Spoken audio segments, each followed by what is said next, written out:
Looking at the recent moves, this is the rap sheet of a team looking to steal their third cup in 4 years. Bill Zito has been wheeling and dealing, and the Panthers look scarier than ever. They say you have to build from the back out for a reason, and that's because without a goalie, you're not going to win many games. Now, that doesn't quite apply the same in today's NHL, considering we just saw Brandon Bussi pitch a shutout in Game 6 of the Stanley Cup Final, but the Panthers needed a goalie nonetheless, and they find one in a familiar face in Jacob Markstrom. Earlier in his career, Markstrom spent 5 great seasons with Vancouver before a good first year in Calgary, a great second year in Calgary, and then progressively got worse in the previous 3 seasons. Now, you could chalk that up to him playing in New Jersey, or you could bring his injury history into consideration. It's kind of a running gag for the Panthers now, isn't it? Early 2024, he dealt with a lower body injury. January 2025, an MCL sprain. October, the beginning of this past season, a lower body injury. And April 2026, his season was prematurely ended with another lower body injury. He's 36 years old. He has 2 years left at $6 million a year. It's a high-risk move for the Panthers, but honestly, I think you could put my 8-month-old son in the net, and behind that Florida Panthers team, he might take home the Vezina. Now, backing up Markstrom next season for the Panthers would be Akira Schmid. They acquire him from Vegas for a 2028 third-round pick. Now, what pick, might you ask? Because how does Florida still have draft picks? And you look at the picks they have left, and it's not very much.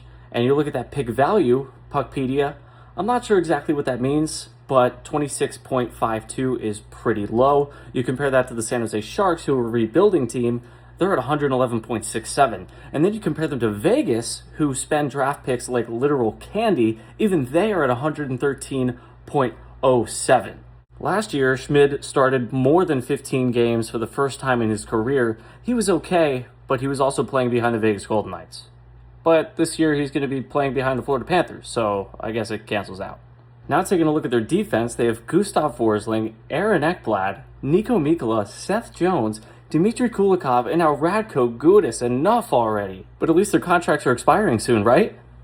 Right? Mikkola, 8 years, Ekblad, 7 years, Forsling, 6 years, Gudas, 6 years, dear God, Jones, 4 years, Kulikov, 2 more years of 1.18, and just for good measure, Alexander Petrovich, the 6'5" barbarian, they bring him in for 2 years at, under $1 million. Now we take a look at their forwards. Barkov, stud. Reinhart, stud. Tkachuk, animal. Lundell, amazing. Bennett, Conn Smythe. Marchand, doesn't age. Verhaeghe, clutch. Luosterainen, Finnish Army knife. And Jonah Gadjevich, bully. But surely some of their contracts are expiring soon, right? Right? You would think so. Bennett, 7 years. Verhaeghe, 7 years. Reinhardt, 6 years. Marchand, 5 years. Barkov, 4 years. Tkachuk, 4 years. Lundell, 4 years. Luosterainen, 1 year. Wow, they actually have one expire. Oh, no, there it is. And with cap space to spare. Cool. All of that without mentioning the addition of Brady Tkachuk, who hits everything in sight and scores at a point-per-game pace and has 2 years left on his contract. They also had a Garnet Hathaway. Did I say Brady Tkachuk would hit everything in sight? Garnet Hathaway hits everything in sight. He would hit your grandmother if she dared to step out on the ice. And you know what's really crazy? Garnet Hathaway is the first player I've mentioned in this video who is not Akira Schmid, whose contract is expiring at the end of the season. The only one. You cannot make this stuff up. Last but not least, they added veteran center Lars Eller to a 1-year contract. Of course, it's for less than $1 million, but he's 37 years old. He's at the end of the road. There's no way he helps them in any way, right? Oh, actually, no, he's still one of the best face-off takers in the NHL. You know who else is sneaky good at taking face-offs? Brady Tkachuk. Go figure.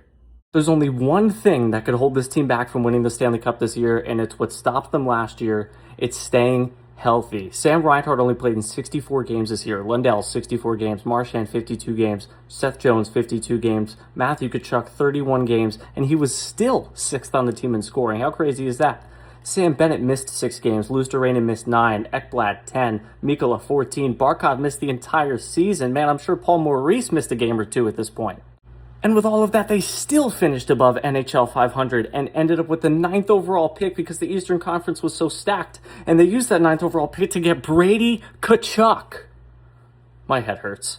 With all of that being said, the Atlantic Division is still the strongest division in the league right now. You have your usual suspects, the Tampa Bay Lightning, the Leafs, the Bruins. Montreal and Buffalo are going to be back even better than ever next year.